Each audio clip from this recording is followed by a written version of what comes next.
La carrière de Monica Bellucci a été tout simplement légendaire, captivant le public avec ses performances époustouflantes et sa beauté intemporelle. Mais derrière la caméra, sa vie amoureuse a été tout aussi fascinante. Connue pour son charme et son élégance, les relations de Monica ont toujours suscité la curiosité. Nombreux étant ceux qui se sont demandé qui avait réellement conquis son cœur au fil des années. Dans la vidéo d'aujourd'hui, nous vous emmenons à travers l'histoire complète de ses amours, de ses premières années avec Claudio Basso à son mariage emblématique avec Vincent Cassel. Nous allons découvrir les hommes qui ont fait partie de son parcours.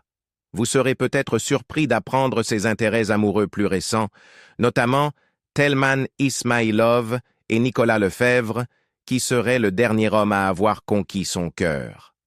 Bien que Monica ait été mariée 2 fois, sa vie amoureuse n'a jamais été réduite à des titres. Rejoignez-nous pour explorer ses relations les plus significatives et découvrir qui, à 60 ans, elle appelle enfin l'amour de sa vie. Si vous vous êtes déjà demandé qui a été aux côtés de Monica Bellucci, appuyez sur lecture pour plonger dans ce regard complet sur ses aventures amoureuses passées et présentes. N'oubliez pas de liker, vous abonner et partagez vos pensées dans les commentaires. Tim Burton. L'histoire d'amour entre Monica Bellucci et Tim Burton est celle d'une romance gothique, inattendue mais profondément envoûtante. Leur chemin s'est croisé pour la première fois en 2006 sur le tapis rouge du Festival de Cannes, mais à l'époque, ils étaient simplement 2 stars évoluant dans des mondes différents, chacun engagé avec d'autres partenaires. Leur rencontre fut fugace, une touche de destin qui mettra plus d'une décennie à dévoiler sa véritable signification. 15 ans plus tard, en octobre 2022, le destin est intervenu à nouveau. Lors du Festival Lumière à Lyon, en France, Bellucci monta sur scène pour remettre à Burton un prix pour l'ensemble de sa carrière. Ce fut un moment de reconnaissance cinématographique, mais sous les formalités, quelque chose de plus intime se tissait. Alors que Burton se tenait devant la foule, acceptant l'honneur, il déclara avec son humour macabre caractéristique. « Toute ma vie réunie, je n'ai jamais ressenti autant d'amour qu'en ce soir. Bienvenue au meilleur enterrement que j'ai jamais eu. » Les mots étaient typiquement Burton, mais la connexion qui se formait ce soir-là était quelque chose de nouveau. Dans les mois qui suivirent, les murmures sur leur romance se firent plus forts. En février 2023, ils ont été aperçus main dans la main à Madrid, et en juin, Bellucci confirma ce que beaucoup suspectaient depuis longtemps. Ce que je peux dire, je suis contente d'avoir rencontré l'homme d'abord, a-t-elle déclaré à Elle France. C'est une de ces rencontres qui arrivent rarement dans la vie. Je connais l'homme, je l'aime, et maintenant je vais rencontrer le réalisateur. Une nouvelle aventure commence. Cette aventure se matérialiserait sous la forme de Beetlejuice, la suite tant attendue du classique gothique de Burton de 1988. Lorsque le casting fut annoncé, les fans furent ravis. Bellucci allait jouer Dolores, l'épouse fantomatique du personnage principal interprété par Michael Keaton. C'était une collaboration naturelle, née non seulement de leur connexion personnelle, mais aussi de la profonde affinité de Bellucci pour la vision artistique de Burton. J'aime ce monde onirique où les monstres sont gentils, où l'on peut transformer nos aspects les plus sombres en quelque chose de lumineux, de pardonnant, expliqua-t-elle. Les films de Tim Burton parlent beaucoup de ça. Avant leur romance, Burton avait passé plus d'une décennie avec l'actrice Helena Bonham Carter, avec qui il a eu 2 enfants. Leur relation était aussi atypique que ses films. Ils vivaient célèbrement dans des maisons adjacentes plutôt que sous un même toit. Nous nous voyons autant que n'importe quel couple, mais notre relation est enrichie par le fait de savoir que nous avons notre espace personnel où nous retirer, disait un jour Bonham Carter. Lorsqu'ils se séparèrent, en 2014, elle comparait cela à un divorce, bien qu'ils ne se soient jamais mariés. Avec les amours passés derrière eux, Bellucci et Burton ont embrassé une connexion qui, bien que surprenante pour le monde extérieur, leur semblait inévitable.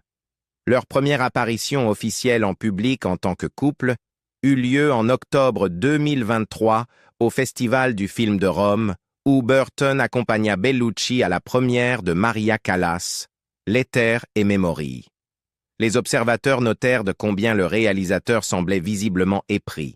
Selon The Independent, il était tellement amoureux et heureux. Contrairement à de nombreux couples d'Hollywood, ils ont pris soin de garder leur vie professionnelle et personnelle séparées. « Je suis avec Tim, pas avec Tim Burton », a souligné Bellucci dans une interview de 2024 avec Paris Match, marquant une nette frontière entre l'homme qu'elle aime et le cinéaste admiré par des millions de personnes. Pourtant, leur relation n'a fait qu'approfondir leur art. Burton, parlant de Beetlejuice, le décrivit comme un retour à ses racines créatives. « Sur celui-ci, je me suis vraiment amusé », dit-il à The Independent. « J'ai essayé de tout dépouiller et de revenir aux bases du travail avec de bonnes personnes, des acteurs et des marionnettes. C'était un peu comme revenir à pourquoi j'aimais faire des films. » Leur romance est marquée par une admiration mutuelle, une synergie créative et une appréciation partagée pour l'obscurité poétique de la vie.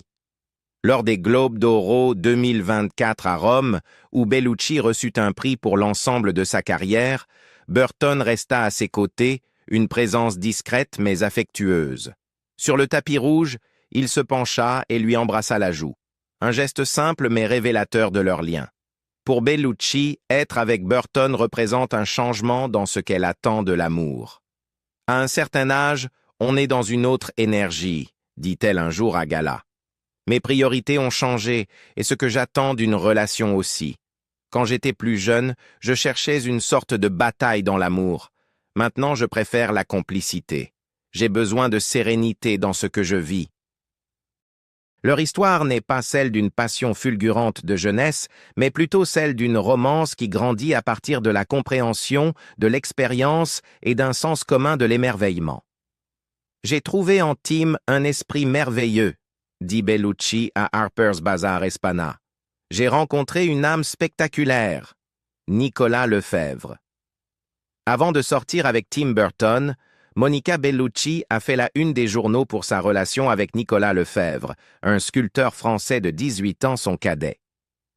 Leur romance a suscité des discussions sur les différences d'âge dans les relations, mais Bellucci a toujours mis l'accent sur leur connexion profonde et leur sensibilité artistique commune. Monica Bellucci et Nicolas Lefèvre ont commencé leur relation à la fin de l'année 2018, présentée par un ami commun. Bien qu'ils aient maintenu un certain niveau de vie privée, leur romance était évidente à travers leurs nombreuses apparitions publiques, main dans la main lors d'événements prestigieux tels que des défilés de mode et des premières de films.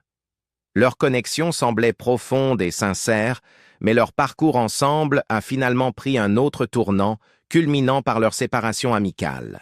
Nicolas Lefèvre est un sculpteur français reconnu pour sa sensibilité artistique et sa perspective globale.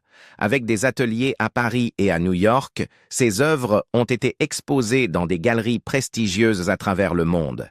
Sa passion pour les cultures anciennes et les matériaux informe son processus créatif, comme il l'a expliqué dans une interview. Mon travail consiste à collecter des objets anciens pour créer un dialogue entre les matériaux, les cultures et le temps, célébrant nos racines communes. Bien que leur relation ait pris fin, Bellucci n'a parlé de Lefèvre qu'avec bienveillance. Dans une interview avec le magazine italien F, elle a réfléchi. « Pendant notre temps ensemble, nous nous sommes très bien compris, et il m'a beaucoup appris. Il a une vraie sensibilité artistique. Notre parcours ensemble continue, mais maintenant en tant qu'amis de longue date. Bien sûr, nous irons toujours ensemble à des expositions ou dans des restaurants, mais en tant qu'amis. » L'actrice a également partagé une leçon particulièrement significative qu'elle a apprise de Lefèvre concernant la chirurgie esthétique.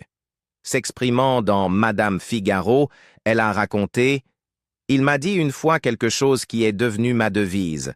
Chacun a ses raisons. Je ne juge pas les gens qui ont recours à la chirurgie. Je ne sais pas si je vais un jour me faire lifter.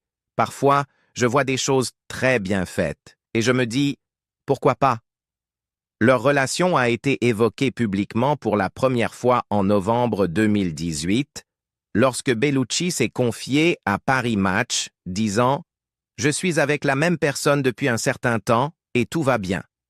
L'homme avec qui je partage ma vie ne fait pas le même métier que moi, mais il voyage beaucoup.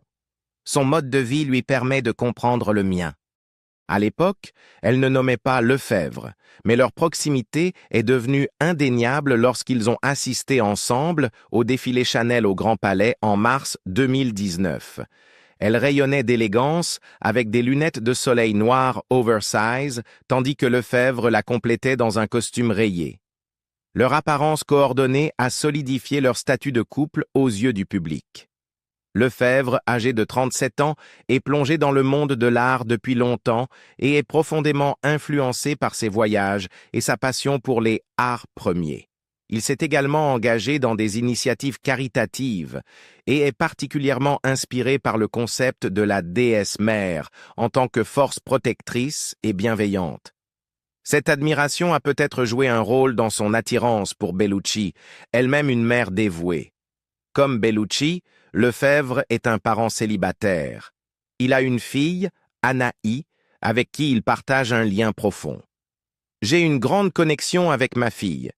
Je l'ai toujours emmenée avec moi dans des expositions, des vernissages et des foires, a-t-il partagé dans une interview avec The Socialite Family. Bellucci, elle aussi, est mère de 2 filles, Deva et Léonie, issues de son mariage précédent avec Vincent Cassel.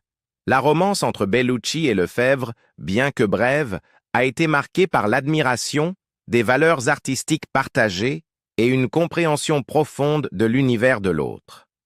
Lorsqu'ils se sont séparés en 2019, ce fut sans amertume.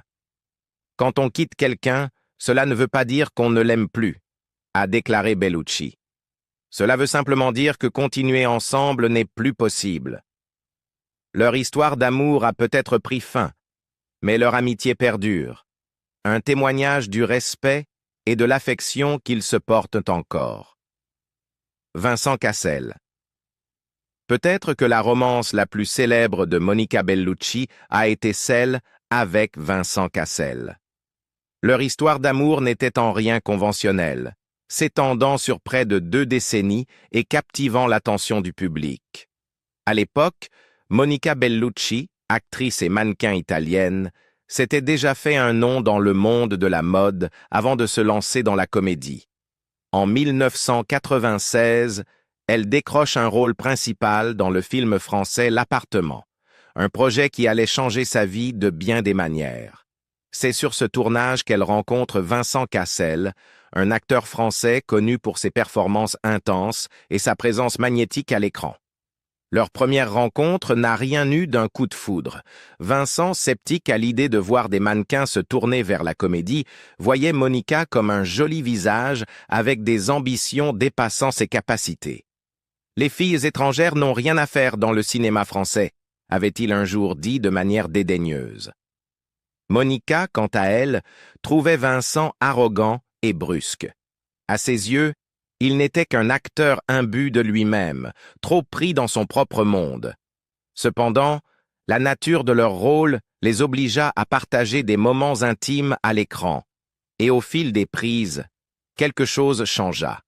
Le mépris initial se dissipa, remplacé par un respect croissant et une attirance mutuelle. Lorsque le tournage prit fin, non seulement ils avaient livré une performance convaincante, mais ils avaient aussi trouvé quelque chose de réel entre eux. Malgré leur alchimie évidente, Monica restait prudente à l'idée de se lancer dans une relation sérieuse. Elle avait déjà vécu un mariage auparavant et ne pressait pas de refaire les mêmes erreurs. Contrairement à Vincent, qui était impatient de vivre une romance traditionnelle, Monica insistait sur le fait de conserver son indépendance. Elle vivait en Italie tandis que Vincent restait en France, une dynamique qui persista même après qu'ils soient officiellement devenus un couple. « Nous nous aimons, mais nous n'avons pas besoin d'être ensemble tout le temps », expliqua Monica dans une interview. Leur relation prospérait grâce à cette distance, les rares retrouvailles ravivant leur passion. Après 3 ans de relation, Vincent réussit enfin à convaincre Monica de l'épouser. Ce ne fut pas une mince affaire. Elle était notoirement réticente à l'idée du mariage. Cependant, un accident presque fatal changea sa perspective. « Il vaut mieux être veuve que d'être une ex-petite amie », plaisanta-t-elle sombrement, acceptant finalement de se marier en 1999. Leur mariage fut tout sauf conventionnel. Tandis que la plupart des couples recherchent la stabilité par la proximité, Monica et Vincent poursuivaient leur habitude de vivre séparés. Leur carrière les emmenait aux quatre coins du monde, mais plutôt que de mettre à l'épreuve leur relation, cette distance physique semblait renforcer leur lien. « Il s'agit de confiance », dit un jour Vincent. « Nous n'avons pas besoin d'être au même endroit tout le temps pour savoir ce que nous représentons l'un pour l'autre. » Malgré le scepticisme des observateurs, ils réussirent à faire fonctionner leur relation. Leur amour était évident dans la manière dont ils parlaient l'un de l'autre et dans les films sur lesquels ils continuaient de collaborer. Ensemble, ils ont joué dans plusieurs films, dont Irréversible, La Horde sauvage et Agent secret, prouvant que leur connexion s'étendait au-delà du personnel pour toucher le domaine professionnel. En 2004, leur histoire d'amour franchit un nouveau cap avec la naissance de leur première fille, Deva. 6 ans plus tard, ils accueillent leur deuxième enfant, Léonie. La parentalité modifia leur dynamique, les rapprochant alors qu'ils jonglaient entre leur carrière mondiale et l'éducation de leur famille. Pendant des années, ils ont défié les attentes, trouvant un équilibre entre amour, travail et indépendance. Mais en 2013, après 14 ans de mariage, ils annoncèrent leur séparation. La nouvelle choqua les fans qui admiraient depuis longtemps leur lien apparemment indestructible, bien que non conventionnel. Cependant, leur rupture ne fut ni marquée par l'amertume ni par le scandale.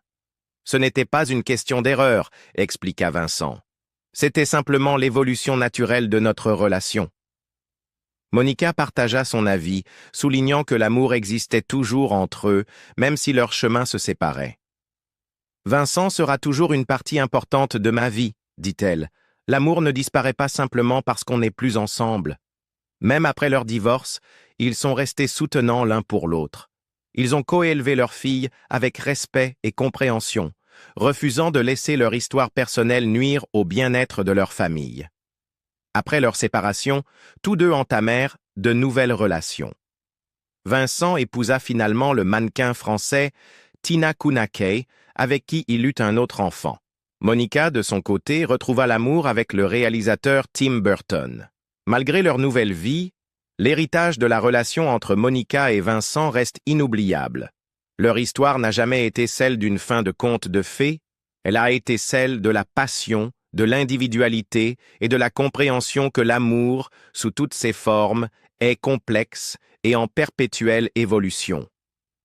Aujourd'hui, lorsqu'on leur parle de leur passé, Monica et Vincent évoquent leur histoire avec tendresse plutôt qu'avec regret. « Nous avons eu quelque chose d'unique », avoua Vincent dans une interview. « Et cela fera toujours partie de nous. » Claudio Basso. Peu de gens savent qu'avant Vincent Cassel, Monica Bellucci était mariée à un autre homme. Au début des années 1990, alors que Monica Bellucci commençait à se faire un nom dans le monde du mannequinat international, elle se retrouva captivée non seulement par l'univers de la mode, mais aussi par l'homme derrière l'objectif, Claudio Carlos Basso. Leur rencontre lors d'un événement de mode à Milan n'était pas une coïncidence. Tous deux étaient des étoiles montantes du mannequinat, et il ne fallut pas longtemps avant que leur connexion professionnelle ne devienne quelque chose de plus personnel. Claudio Basso, un photographe italien talentueux, avait déjà commencé à se faire un nom dans le monde de la mode. Né en 1959 de parents italiens ayant émigré en Argentine, Basso a été naturellement attiré par les arts. Ayant grandi dans une famille qui appréciait la créativité, il n'est pas surprenant que la photographie soit devenue son moyen d'expression. Il s'est installé à Milan au début des années 1980 pour poursuivre une carrière dans la photographie de mode, un domaine qui allait bientôt faire de lui un nom reconnu dans l'industrie. Monica Bellucci, quant à elle, était une jeune femme au début de sa carrière, encore en train de passer de ses études de droit au glamour du mannequinat. À la fin des années 1980, elle travaillait déjà pour des marques prestigieuses comme Dolce et Gabbana, ce qui faisait d'elle un modèle très recherché. À mesure que sa carrière décollait, Monica s'immergeait de plus en plus dans le monde de la mode internationale, ce qui l'amena à croiser la route de Claudio. Tous deux étaient très respectés dans l'industrie du mannequinat, mais c'était leur passion commune pour l'art de la mode qui les rapprocha. En 1987, à l'âge de 23 ans, Monica Bellucci et Claudio Basso commencèrent à sortir ensemble. Ils devinrent inséparables, et leur romance enflammée fut remplie de passion et d'excitation. Malgré les pressions de leurs carrières exigeantes, ils choisirent de se marier en 1990, marquant ainsi le début de leur vie commune. Cependant, leur mariage serait bref. Leur union ne dura que 4 ans, le couple se séparant officiellement en 1994. Les raisons de leur rupture n'ont jamais été pleinement révélées, bien que les deux aient resté relativement discrets sur leur vie privée. Monica elle-même a décrit leur mariage comme une déception, expliquant qu'ils s'étaient séparés après seulement 6 mois de mariage.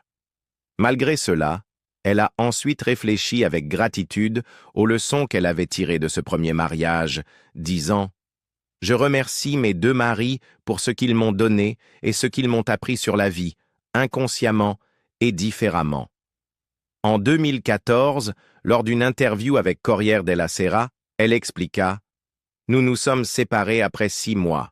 Ce fut une déception. » Cependant, en 2018, elle avait adouci ses propos lors d'une interview avec Paris Match, partageant une perspective plus nuancée sur son premier mariage. J'étais très jeune. Claudio et moi avons eu une belle relation au début, mais la vie en a décidé autrement. Il n'y a pas d'amertume. Nous nous sommes simplement éloignés. Claudio, qui avait 6 ans de plus que Monica, avait déjà établi une carrière réussie en tant que photographe de mode au moment de leur mariage. Il avait travaillé pour de grands magazines de mode tels que Vogue, Elle et Harper's Bazaar, capturant certains des visages les plus iconiques des années 1980 et 1990. Son travail avec des supermodèles comme Cindy Crawford et Iman Bowie a contribué à solidifier sa réputation de photographe talentueux. Après leur divorce, Claudio Basso est resté en dehors des projecteurs, se concentrant sur son travail derrière l'objectif. En fait, après avoir survécu à une expérience de mort imminente en 2008, il prit la décision de se retirer du monde effervescent de la photographie de mode. Il choisit de se concentrer davantage sur la photographie de la nature, un changement qui reflétait son désir d'une vie plus tranquille et introspective. Les rôles de Monica dans des films comme Malena, Irréversible et La Passion du Christ ont solidifié son statut de star internationale.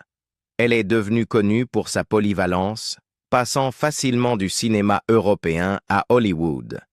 Elle a marqué l'histoire en tant que plus vieille James Bond Girl dans Spectre, jouant la mystérieuse Lucia Ciara face à Daniel Craig, montrant ainsi sa beauté intemporelle et son talent durable. Claudio Basso, quant à lui, est resté largement à l'écart du public après sa séparation avec Monica. Bien qu'il ait continué à travailler en tant que photographe de mode, sa carrière n'attira plus autant l'attention qu'auparavant.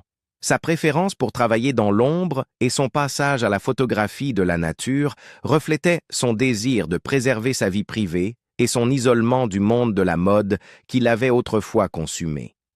Malgré la fin de leur mariage, Monica et Claudio ont tous deux trouvé le succès dans leurs carrières respectives. Monica Bellucci est devenue l'une des actrices les plus respectées de sa génération, tandis que Claudio a continué à contribuer à l'industrie de la mode, bien que dans une capacité moins visible. Monica Bellucci a vécu une vie pleine d'amour, de passion et de moments inoubliables. De son premier mariage avec Claudio Basso à sa relation emblématique avec Vincent Cassel et aujourd'hui sa romance avec Tim Burton, elle a connu les multiples facettes de l'amour et de l'évolution personnelle. À 60 ans, Monica s'ouvre sur son parcours et réfléchit aux relations qui l'ont façonnée, y compris celle qu'elle admet être la plus significative, l'amour de sa vie. Mais comment voyez-vous l'histoire d'amour de Monica? Pensez-vous que c'est Claudio qui a véritablement conquis son cœur? Ou croyez-vous que Vincent Cassel, ou peut-être une autre relation, a eu un impact plus durable? Partagez vos pensées dans les commentaires ci-dessous. Et n'oubliez pas de liker, de vous abonner et d'activer la cloche pour d'autres histoires incroyables sur